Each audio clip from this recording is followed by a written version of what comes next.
কারণে সাতক্ষীরা শহরের বিভিন্ন এলাকা বছরের অধিকাংশ সময় জলমগ্ন থাকে।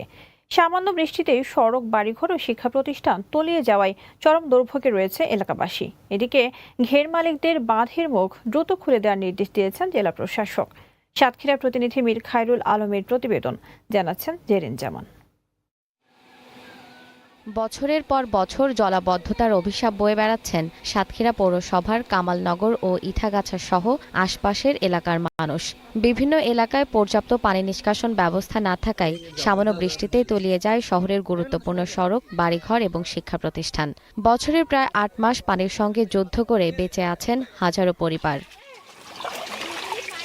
স্থানীয়দের অভিযোগ, অপরিকল্পিত ড্রেনেজ ব্যবস্থা, খাল নালা ভরাট এবং পানি নিষ্কাশনের পর্যাপ্ত ব্যবস্থা না থাকায় প্রতি বছরই একই চিত্র দেখা যায়। অন্যতম কারণ হচ্ছে অপরিকল্পিত যে মৎস্য ঘেরগুলো রয়েছে, একদম মৎস্য ঘেরে যে নীতিমালা, সেই নীতিমালা না মেনেই পৌরসভার মধ্যে যে কোনো জায়গায় বিভিন্ন প্রকৌশলীরা এই মৎস্য ঘের করছেন, যে কারণে হচ্ছে এই জলবদ্ধতা হয়ে থাকছে বিভিন্ন অঞ্চল। এই যে বাচ্চা কাচ্চা স্কুল যাইতে পারে না, বাথরুম সব একত হয়ে যাচ্ছে, সাপ পোকর ভয়।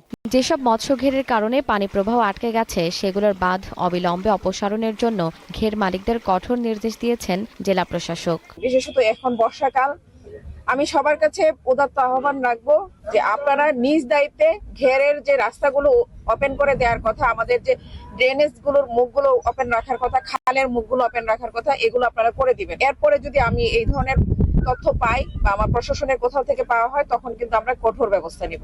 স্বাভাবিক জীবনে ফিরতে দ্রুত স্থায়ী সমাধান চায় সাতক্ষীরাবাসী। জেরিন জামান, গ্রিন নিউজ ডেস্ক।